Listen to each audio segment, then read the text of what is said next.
Mega Man 4 is an interesting game to talk about. If you ask a random person what they know about Mega Man, they'll probably say, oh yeah, I played Mega Man 2 and 3 when I was a kid. Those games, along with Mega Man 1, are the ones that get the most spotlight, especially from non-Mega Man fans.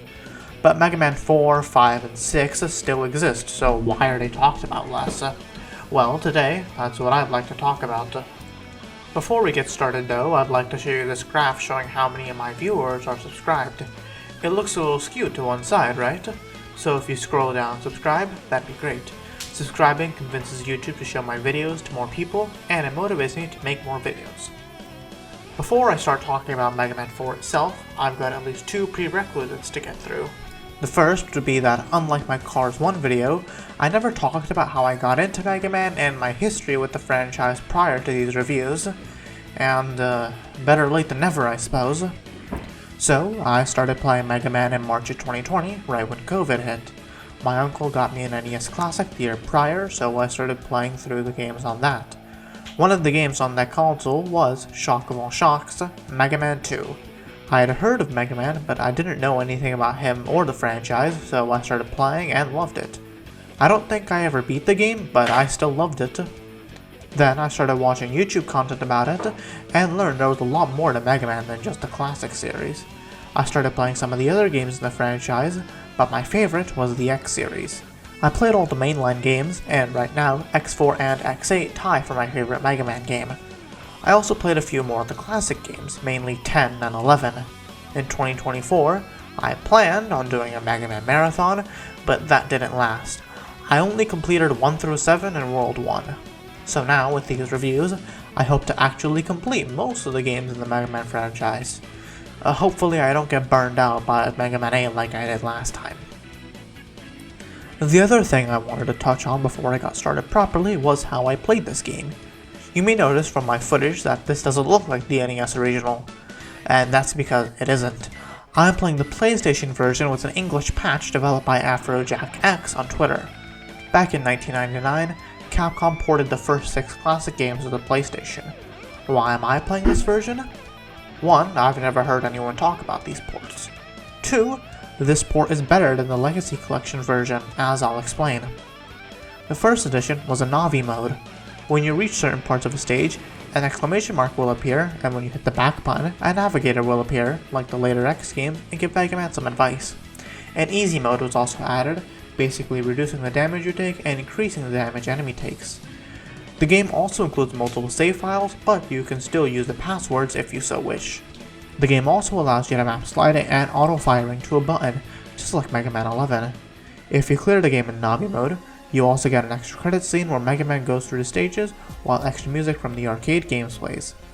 The game also includes a brand new remixed OST. And, most importantly, if you hold down the right trigger while selecting either original or Navi mode, you can play as Mega Man without his helmet, allowing his beautiful hair to flourish. I will always pick this option in all of the games, no questions asked.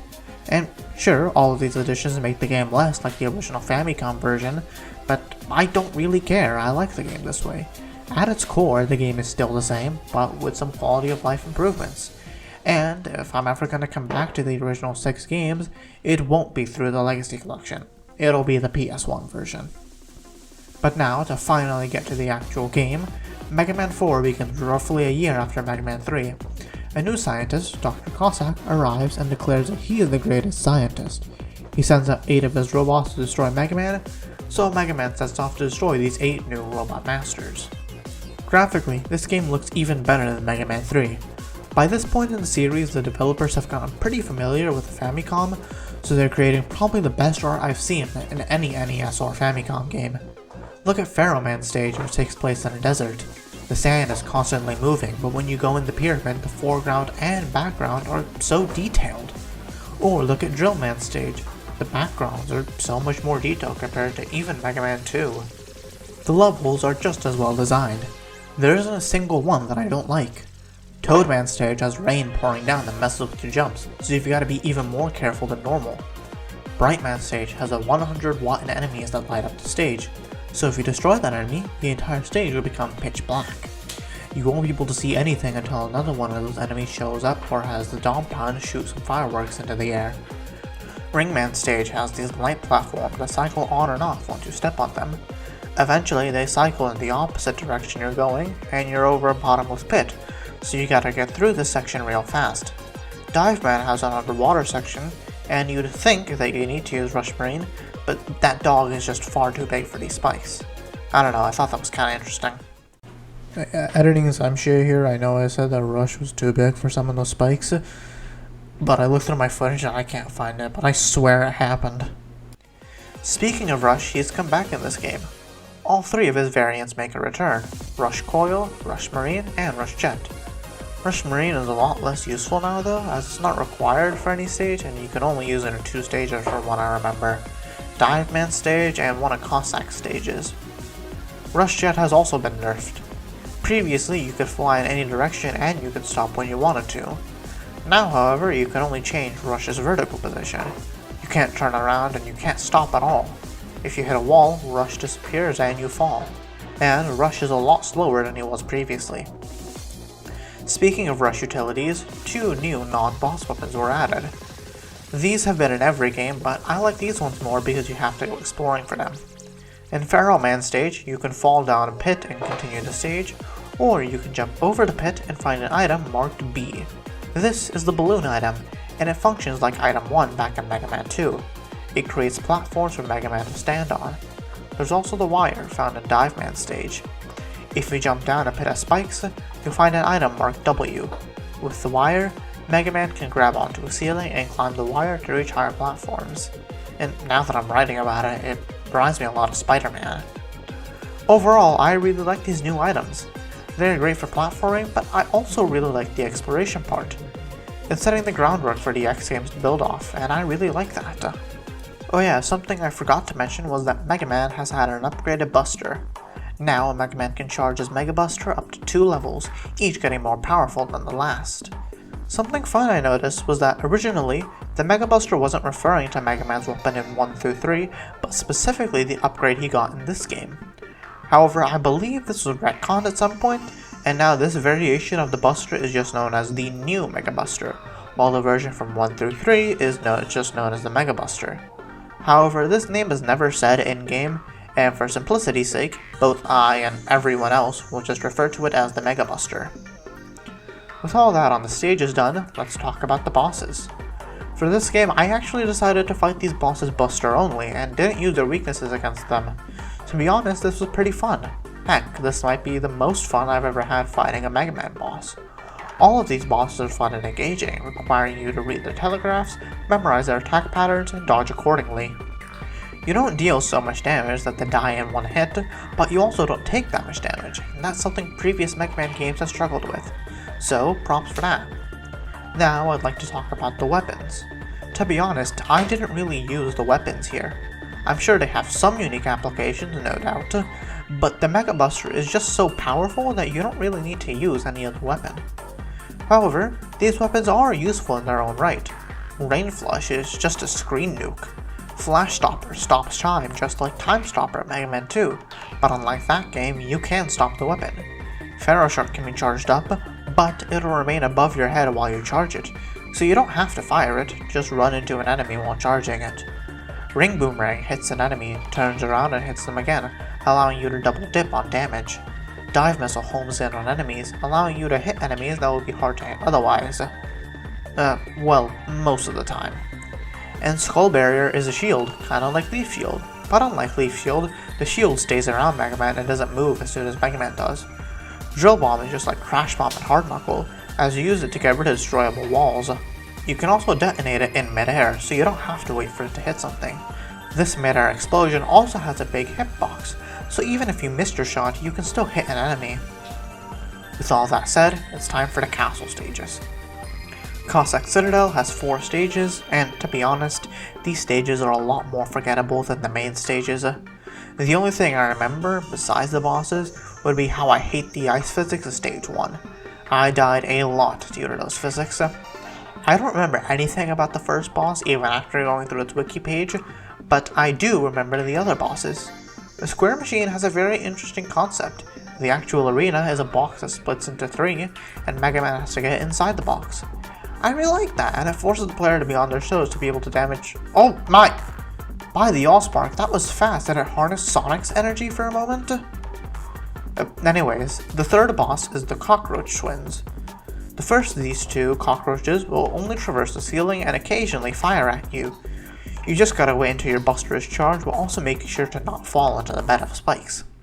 Then the other cockroach will come out, and this one traverses the entire arena. So you've gotta wait until you can hit it, while again, making sure you don't fall. You're probably wondering why this footage looks so different from all the rest of my footage. That's because I accidentally forgot to record the third Cossack boss, so I had to grab this footage from World of Long Plays. I'll leave a link to them in the description. And the fourth boss is the Cossack Catcher.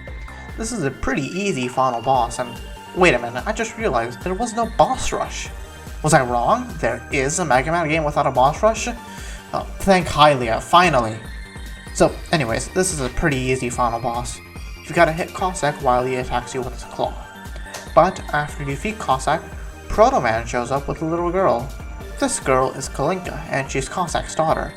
She and Cossack explain that Wily is the true mastermind and that he was holding Kalinka hostage in exchange for Cossack doing what he's done.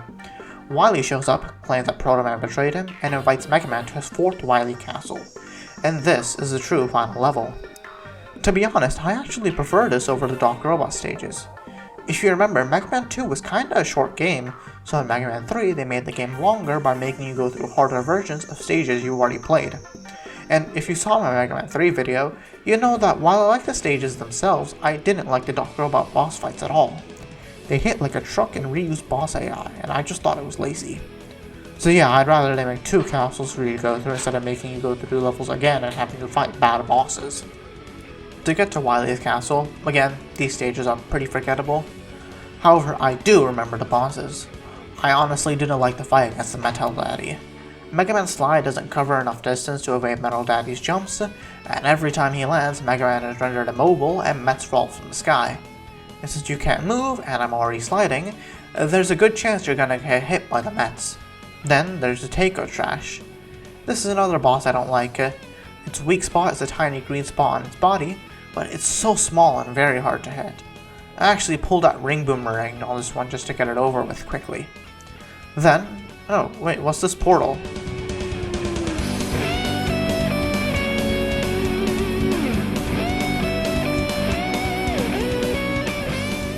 Oh. Yeah, it's the boss rush. Never mind, I was wrong, we do have a boss rush. Yeah, I don't like this, just recycle bosses again once more before the final curtain call. Then there's the fight against Wily Machine 4. The first phase is very easy, just stay underneath him so his shots can't hit you, and then hit him when he's done firing. His second phase took me a bit of time to figure out as he can't be hit by the Mega Buster, so I hit him with Drill Bomb. Remember how I said the bomb can be detonated in midair? Yeah, I used that against him. And then it's time for the final boss against the first Wily Capsule.